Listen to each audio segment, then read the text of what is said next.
ala Rasulillah wa ala alihi wa sahbihi wa mawalah. Jamaah rahimakumullah. Dari tilawah yang ditanamkan kepada kita dari Mukhayyam ini, sesungguhnya Allah jadikan sebagai indikasi kesolihan.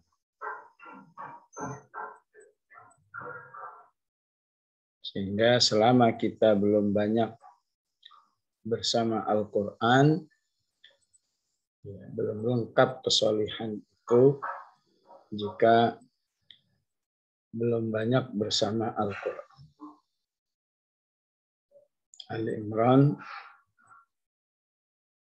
113 mengungkapkan laisu sawa'a min ahlil kitabi ummatun qa'imatun yatluna ayatillahi ana al-laili wa hum yasjudun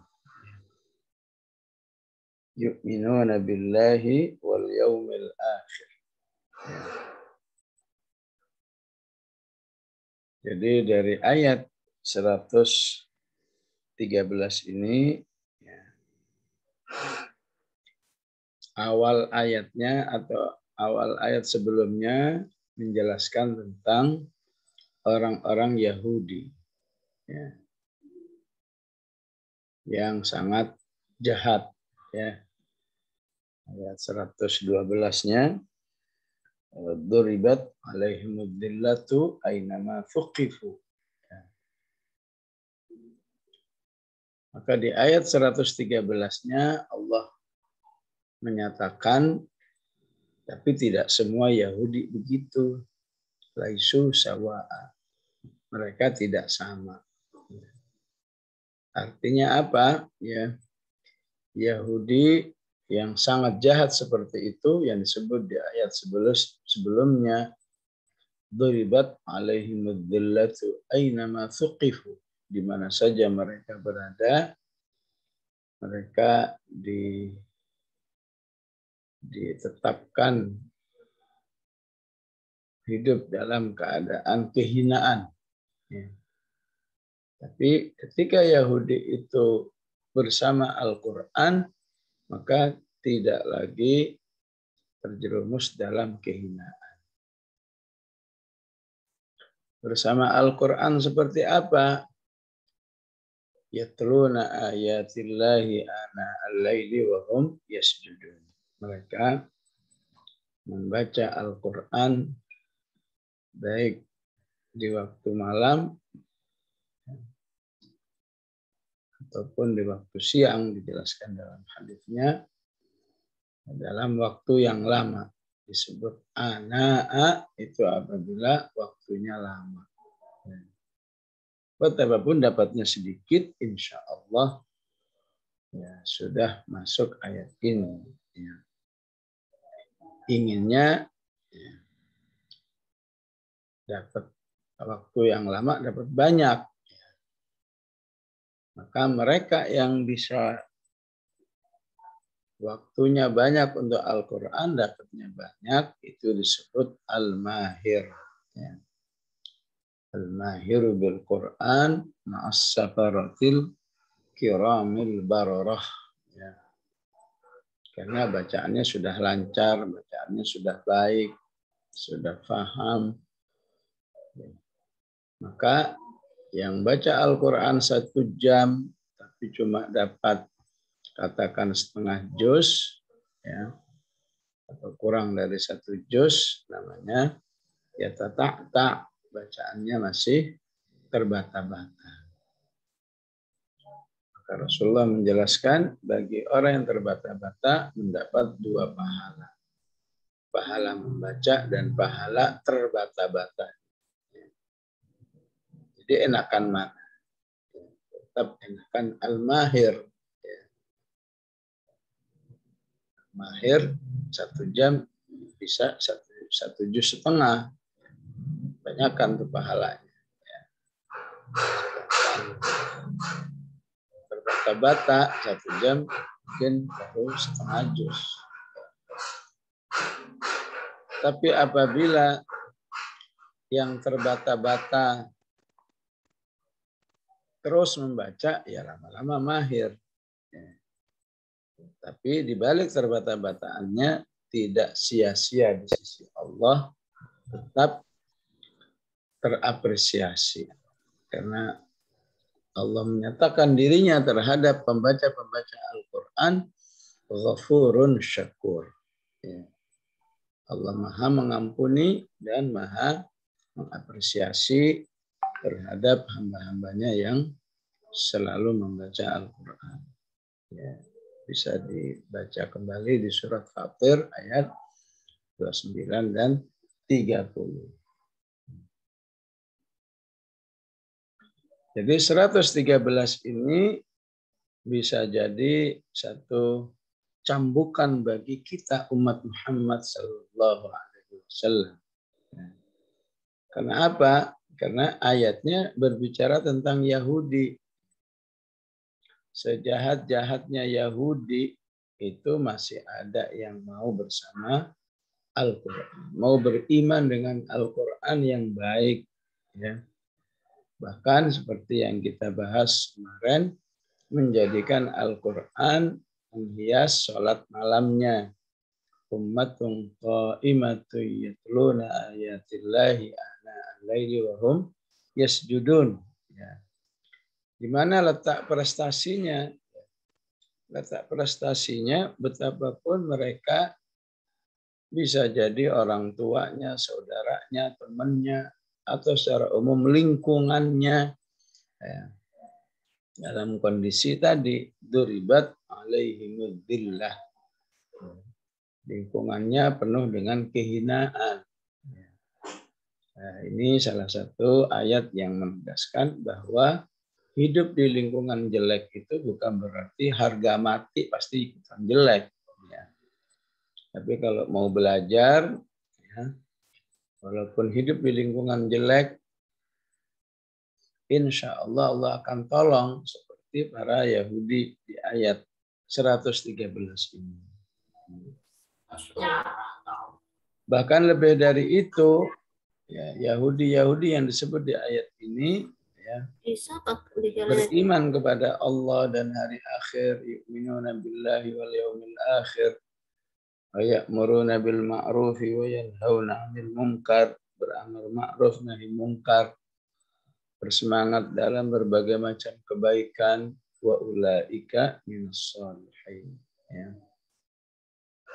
Dan mereka lah orang-orang yang soleh. Jadi ya, mutlak kesolihan itu harus terlihat di dalam kecintaan manusia itu terhadap Al-Quran.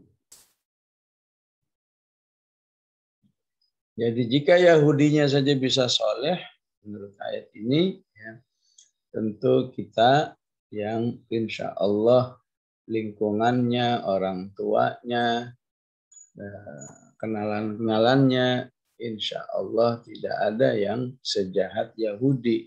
Sehingga seharusnya lebih baik. Ya. Alangkah ruginya kita yang tidak hidup di lingkungan Yahudi, tapi justru ya pemikirannya, ya, hubungannya dengan Islam, ya, justru bagaikan Yahudi-Yahudi yang disebut oleh Al-Quran, Yahudi-Yahudi jahat. Ya. Karena itu memang antara Yahudi dengan ayat Quran ini sering disebut, ya. Kalau kemarin kita bahas Al-Baqarah 121, ya. Alladzina atainahumul kitaba yatlunahu haqqa tilawatih. Maka ayat sebelumnya juga tentang Yahudi. Walan tarda ankal yahudu walan nasara hatta tattabi'a millatahum. Jadi di ayat itu di Al-Baqarah masih sifatnya tausiah kepada orang-orang Yahudi. Maka hasil tausiah ini disebut di surat Ali. wa ulaika minas shalihin.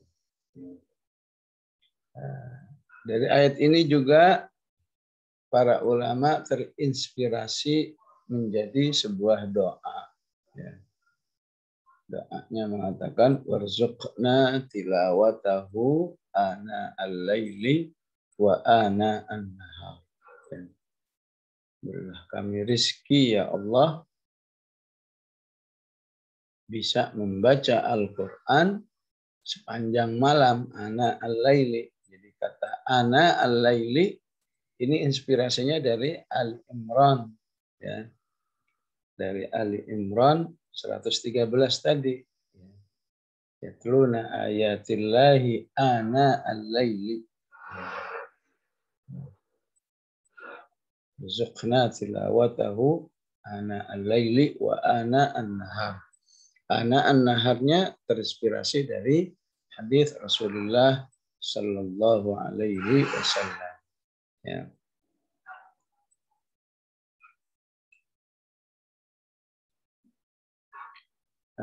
Jemaah rahimakumullah, dari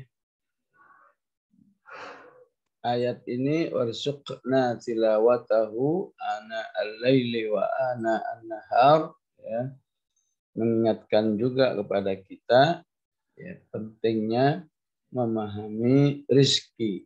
Ya. Kita umumnya manusia ya, kalau sudah disebut rizki ya, nggak jauh-jauh kecuali urusan duit aja. Ya.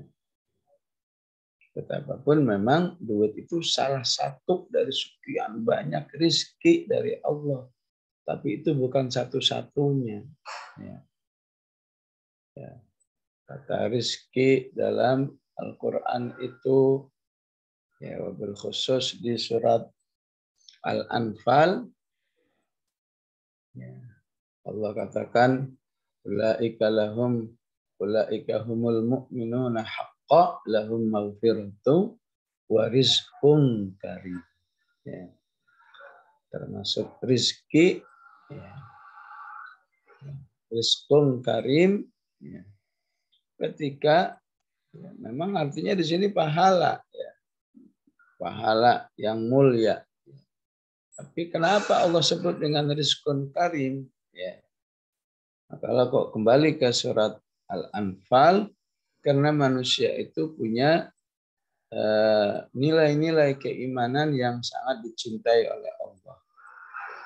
Dimulai dari apabila innamal mu'minuna alladzina idza dzukirallahu wajilat qulubuhum. Dimulai dari zikir kepada Allah yang membuat dirinya mudah bergetar hatinya merasakan keagungan Allah. Wa idza tuliyat alaihim ayatuhu zadatuhum imana. Ayat Al-Quran yang dibacakan pada dirinya yang mengantarkan keimanan yang bertambah. Ya. Bertawakal ala rabbihim yatawakkalun. Yang membuat manusia itu senantiasa menegakkan sholat. Yang membuat manusia itu senantiasa berinfak. Ya. Maka dengan 5 kegiatan inilah ya, Allah sebut manusia itu akan mendapatkan rizki. Lahum maghfiratun wa rizqun karim. Ya, sehingga ketika dilogikakan saja, ya, sebutlah seseorang ya, rizki hartanya luar biasa. Tapi hubungannya dengan Allah jelek. Apalagi hubungannya dengan Al-Quran 0, sholatnya 0, ya. Tidak ada tawakal, tidak ada infak. Ya. Maka sekaya apapun, ya, berarti dia cuma dapat tetesan rezeki dari Allah. Karena pada akhirnya kekayaan itu akan hilang. Kalau nggak hilang, dirinya yang hilang. Ya. Tapi sebutlah ya sebutlah manusia yang di lingkungan sosialnya nggak terlalu dipentingkan. Sebutlah dia hanyalah seorang tukang sampah misalnya. Tapi di rumahnya tukang sampah ini Masya Allah. Ya. Zikirnya, tilawahnya, sholatnya, tawakalnya. Ya. Betapapun penghasilan sedikit, infaknya lancar. Betapapun cuma 5.000, 10.000. Memang orang menyebutnya pasti orang kalangan bawah. Ya. Tapi di sisi Allah orang ini memiliki derajat yang tinggi. Lahum darajat. Kalaupun ada orang seperti ini di fenomena kehidupan kita, ya pasti kita bertanya kenapa ada orang ya dengan latar belakang sosial yang katakan tidak keren tapi bisa begini. Pasti karena dia sering ngaji, ya. Sering belajar, sering melakukan atau melaksanakan hadis yang dikatakan wa majtama'a qaumun fi baitin min buyutillah, ya sering berkumpul belajar Al-Qur'an sehingga ketika diamalkan itu mengangkat derajat. Di sisi manusia memang ya, tidak terlalu penting, tidak terlalu diperhitungkan, tapi di sisi Allah menjadi manusia yang sangat diunggulkan karena derajat-derajatnya yang tinggi. Tambah lagi rizki yang mulia. Lahum maghfiratu wa rizqun karim. Ya. Tersedia rizki yang sangat mulia dari Allah. Utamanya adalah surga Allah Subhanahu wa taala itu masuk dalam kategori rizki. Ya. Rasulullah Shallallahu Alaihi Wasallam juga menyebut orang yang berakhlak baik adalah orang yang mendapat rizki. Oleh karena itu jamaah rahmakumullah, doa yang sering kita baca ini warzuqna tilawatahu, ya. Penting kita evaluasi dengan baik. Pertama evaluasi caranya. Saat kita mengatakan warzuqna, apa yang ada di kepala kita tentang kata rizki. Kalau kita menganggapnya hanya harta, boleh jadi dikasihnya harta saja. Tapi ketika kita menganggap rizki itu pemahamannya sangat luas, ya, dan harta hanyalah salah satu dari sekian ribu rizki yang Allah berikan, ya, maka insya Allah doa ini akan sangat terasa berharga bagi kita. Warzuqna tilawatahu. Rezeki harta sudah, rezeki rumah sudah, rezeki mobil sudah, rezeki pasangan sudah, rezeki Al-Quran sudah belum? Ya sudah baca, ya. Kalau sudah bisa baca berarti baru secuil rezeki, ya. Maka butuh ya rezeki Al-Quran yang membuat kita rajin baca. Ya. Rezeki Al-Quran yang membuat kita ya, semakin rajin sholat. Karena sholat sesungguhnya dalam rangka membaca Al-Quran. Ya. Ya. Cinta terhadap kegiatan-kegiatan yang mengajak kita bersama Al-Quran. Terutama ya, sholat-sholat tertentu yang memang dianjurkan lama. Tengah-tengah sebagian masyarakat maunya sholat tarawih. Semoga Allah menakdirkan kita ya di bulan Ramadan ya, tahun depan insya Allah ya Di tengah-tengah masyarakat inginnya tarawih itu sesingkat mungkin, ya. Tapi sesuai dengan Ali Imran 113, ya, justru dia menginginkan, ya, atau sangat menikmati apabila tarawih itu mengajak, ya, dirinya berlama-lama mendengar Al-Quran. Ya. Itu tidak mungkin terjadi kalau bukan karena rizki Al-Quran yang Allah berikan kepada hamba-hamba. Adapun ketika manusia itu, ya, tidak memahami apapun, tidak merasakan, ya, apalagi sampai tidak menganggap, ya, yang namanya rizki itu hanya harta, hanya duit, hanya rupiah, ya, maka ini harus dipahami sebagai indikasi, ya, indikasi hubbud dunia, ya. Giliran nggak dapat duit, ya, apakah galau, apakah merasa rugi, apakah merasa sedih, ya. Giliran belum mau bersama Al-Quran, tenang-tenang saja. Giliran nggak bersemangat sholat malam, tenang-tenang saja. Ya. Maka ini indikasi hubbud dunia yang disebut di surat Al-Adiyat, wa innahu lihubbil khairi lasyadid. Aslinya manusia itu sangat mencintai harta dengan kecintaan yang sangat kuat sekali. Sehingga ibaratnya nggak penting saya bisa bersama Al-Quran, nggak penting saya bisa rajin sholat, yang penting duit saya banyak. Ya. Orang seperti ini dijamin pasti akan hidup dalam penyesalan yang luar biasa. Ya.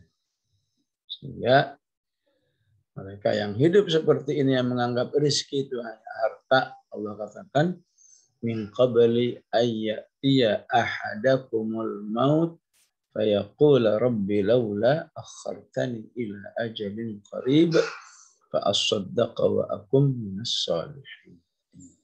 Siapapun, terutama orang-orang yang hidupnya hanya untuk harta, ya, ketika sudah meninggal dunia, ketika sakaratul maut, yang diharapkan hanyalah, ya, minta hidupnya ditunda sebentar saja, ila ajalin qarib. Kenapa? Ingin menjadikan hartanya untuk beribadah, bersedekah, fa asaddaqa, dan menjadi orang yang saleh. Ya. Sekali lagi, mereka yang, ya, sedihnya kalau nggak mendapat rezeki harta, ya. Ya.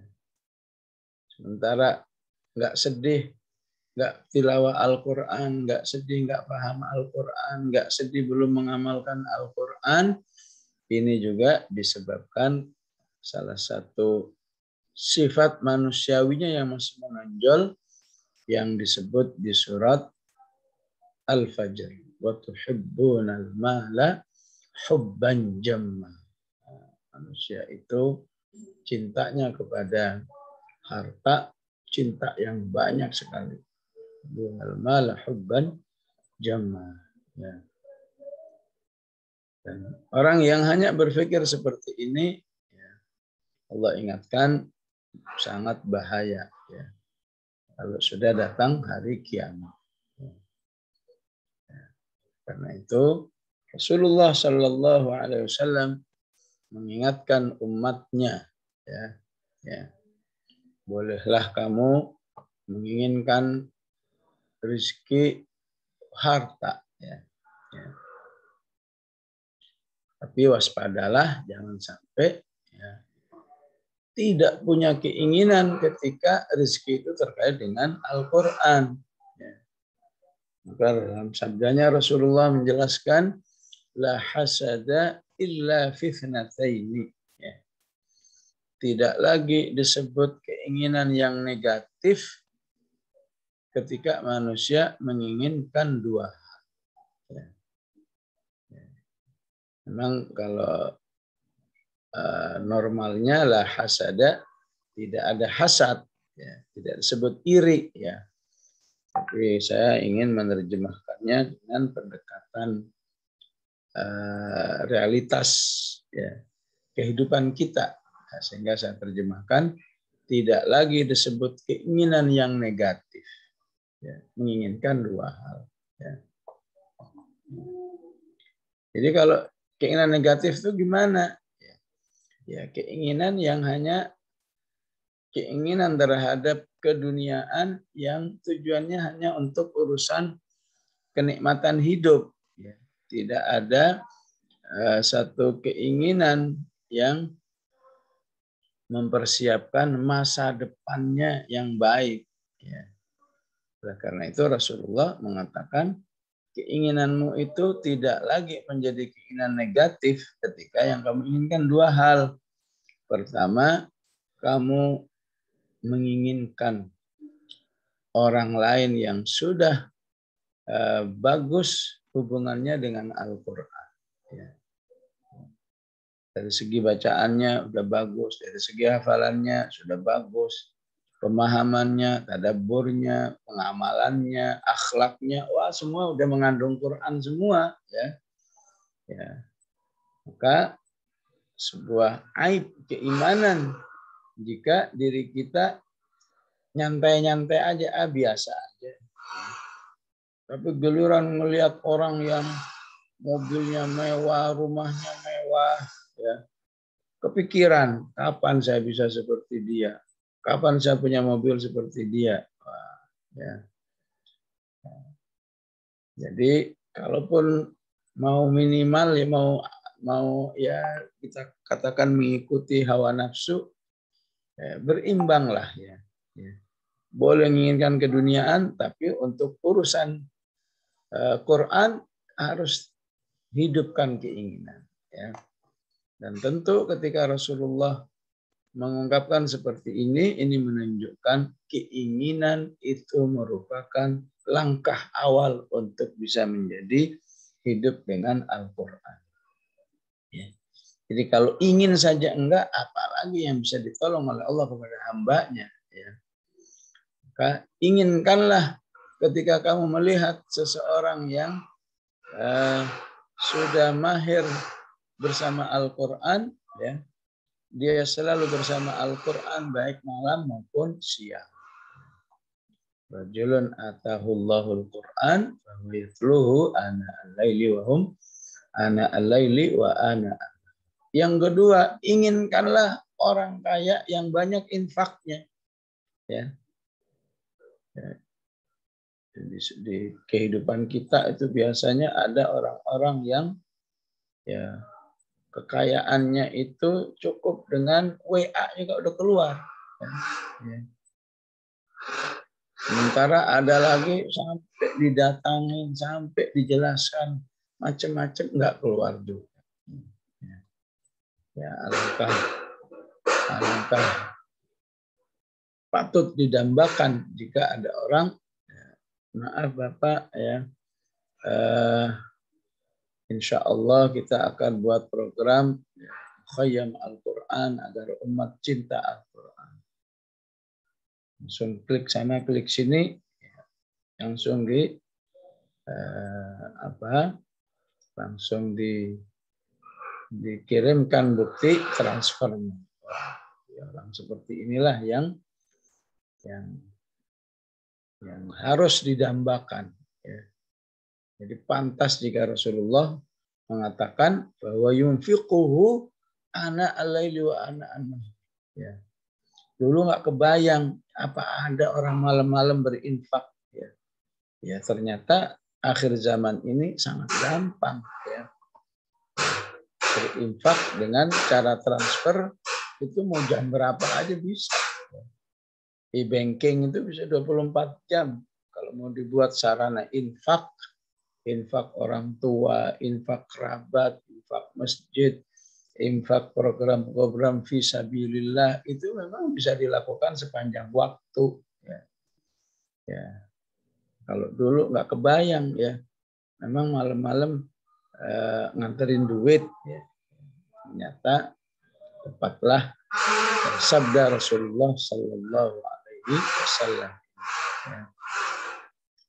Nah, karena itu para sahabat ketika dijelaskan hadis ini ya langsung memadukan dua keinginan. Ya.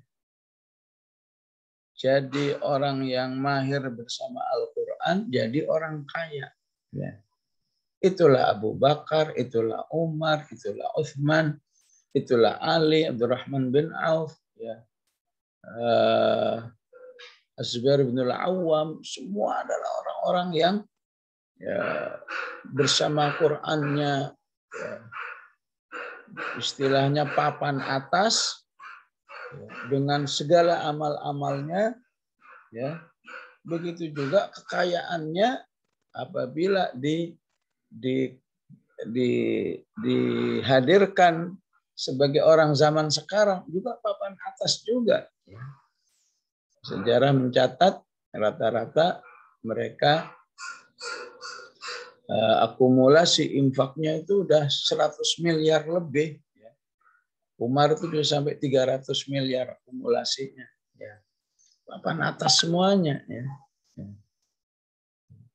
Jadi kekayaannya papan atas, infaknya papan atas, maka otomatis surganya surga papan atas. Ya. Dari mana semuanya itu? Dari Al-Quran. Ya. Ya. Kalau nggak dari Al-Quran, ya harta sih papan atas, tapi akhirat na'udzubillah bisa papan bawah. Ya. Ya.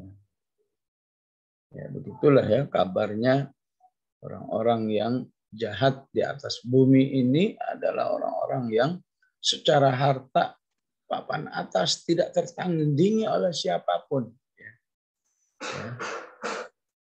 Sehingga di antara mereka itu karena sudah terkenal jahatnya ketika berkunjung ke suatu negeri ya dilempari telur oleh masyarakat karena bencinya dengan wajah orang yang terkaya di dunia ini.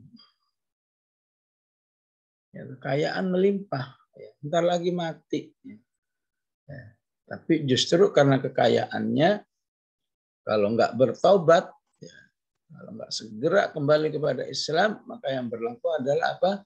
Tsummaradadnahu asfala safilin. Manusia itu bisa hidup dalam kerendahan yang serendah-rendahnya, na'udzubillah. Ya. Tentu kita tidak ingin. Setiap kita pasti ya insya Allah tidak mustahil 5 tahun, 10 tahun, 15 tahun ke depan ya, ditakdirkan oleh Allah menjadi orang yang unggul dalam harta kekayaan. Ya. Ya. Maka Mukhayyam ini semoga ketika kaya nggak kaget, ya. Nggak bingung, nggak gelap mau diapain kekayaan ini. Maka ketika sudah ditakdirkan kaya dan punya ilmunya, khususnya dari Al-Quran, insya Allah menjadi manusia yang disebut oleh Rasulullah, rajulun atahullahu malan, fahuwa yunfiquhu ana al-laili wa ana an-nahar. Al-Qurannya, hartanya, mengangkat derajatnya setinggi-tingginya di sisi Allah. Ya, sementara orang yang tidak paham terhadap nilai-nilai ini justru hartanya akan menjerumuskannya ke azab Allah Subhanahu wa taala. Na'udzubillah ya. Jamaah rahimakumullah, inilah yang bisa saya sampaikan dalam kalimat Mukhayyam ini. Semoga kita semakin termotivasi untuk mencintai Al-Quran insyaallah. Qul qouli hadza wa astaghfirullahal azim. Wassalamualaikum warahmatullahi wabarakatuh. Waalaikumsalam warahmatullahi wabarakatuh. Alhamdulillahirabbil alamin. Sudah kita sama-sama tercerahkan kalimat Mukhayyam dari Gurunda. Ya, semoga ini lebih membuat kita semangat dalam beramal, imma fil Quran wa imma fi infaq, insyaallah. Infaq fisabilillah. Bunda, apakah ada sesi tanya jawab atau cukup? Ya boleh satu aja ya, maaf. Silakan Bapak Ibu, kalau ada yang mau bertanya langsung pada Gurunda, raise hand.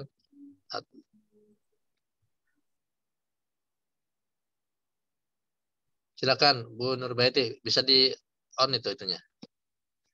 Silakan.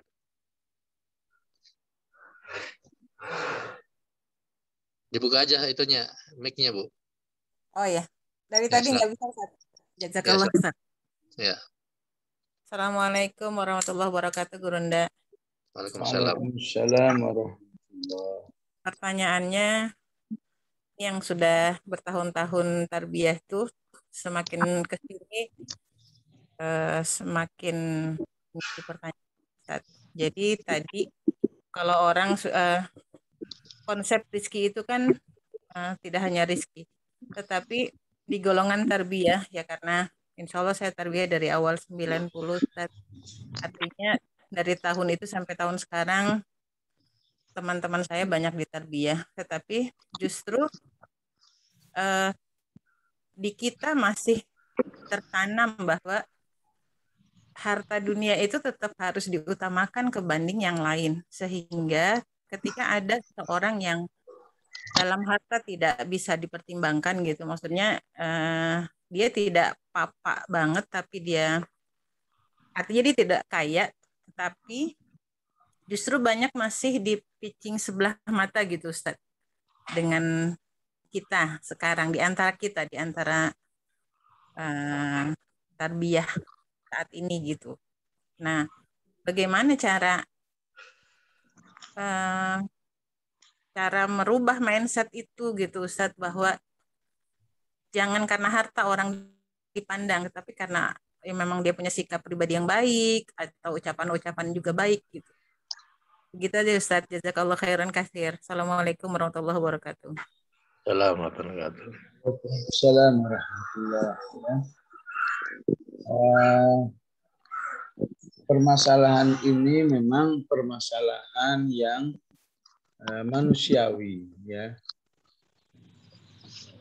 Tentu apabila sudah tarbiyah tapi belum bisa merubah mindset ini, berarti tarbiyahnya belum bisa merubahnya, ya, belum bisa memindahkannya, ya, ke pemahaman yang baik. Ya, saya tidak ingin mengatakan gagal atau tidak, ya, tidak merubah, tapi kita harus terus beroptimis. Insya Allah belum, insya Allah on the way, ya, atau OTW, insya Allah lagi berproses, ya. Karena memang kita hidup di akhir zaman yang luar biasa, ya. Nilai-nilai kesolihan itu, ya, terterapkan dengan baik, ya. Sehingga sebuah nilai baik ini seakan sebuah air yang cuma 1 sendok makan, ya, harus melawan air kotor yang jumlahnya mungkin ribuan liter, ya. Tapi air yang 1 sendok makan ini tetap berusaha mempertahankan nilai-nilai kebaikan itu, sehingga insya Allah, ya, apabila nilai yang sedikit ini dipertahankan, insya Allah suatu saat akan merubah, ya. Oleh karena itu penting sebelum kita menilai orang, kita harus bisa menilai diri sendiri, ya. Ya. Kalau saya sudah bisa seperti ini, ya. Ketika setiap diri kita, ya, khusus peserta mukhayyam ini bisa menilai dirinya dengan baik, alhamdulillah saya menjadi tidak masalah, ya. Atau alhamdulillah saya sudah punya mindset yang baik bahwa Allah membagi rizki itu sesungguhnya dengan berbagai macam variasinya. Ya. Harta bukan satu-satunya rizki. Sehingga insya Allah keberadaan kita ketika istiqomah di jalan ini, apalagi aktif menyadarkan orang lain, insya Allah perubahan itu akan selalu ada, ya. Terlepas progresnya sedikit banyak, ya, itu sudah menjadi konsekuensi dakwah. Karena ataupun konsekuensi sebuah tarbiyah, karena yang dinilai oleh Allah adalah usaha manusia itu. Hasil biarlah Allah yang memproses. Ya. Maka jangan sampai kita terjerumus dengan manhajnya. Terjerumus dalam arti merendahkannya ataupun tidak percaya lagi dengan konsep-konsep tarbiyah itu. Ya. Ataupun merendahkan pelaku-pelakunya. Kita tetap harus yakin insya Allah niat-niat baik hamba-hamba Allah yang sudah ada, ya, akan berproses memperbaiki umat. Baik Ustaz Mamuri, inilah yang bisa saya jelaskan. Sekaligus saya tutup dengan doa. Bismillahirrahmanirrahim. Alhamdulillahirabbil alamin. Allahumma shalli wa sallim ala sayyidina Muhammad wa ala ali sayyidina Muhammad. Allahumma arhamna bil Qur'an waj'alhu lana imaman wa nuran wa hudan wa rahmah. Allahumma dzakkirna minhu ma nasina wa 'allimna minhu ma jahilna warzuqna tilawatahu ana al-laili wa ana an-nahar bi rahmatika ya arhamar rahimin. Sallallahu alaihi sayyidina Muhammad wa ala alihi wa sahbihi wa sallam. Walhamdulillahi rabbil alamin. Assalamualaikum warahmatullahi wabarakatuh. Waalaikumsalam warahmatullahi wabarakatuh. Jazakallah khair Guruna. Moga kalau ada kegiatan yang lain. Baik. Baik, Bapak Ibu sekalian.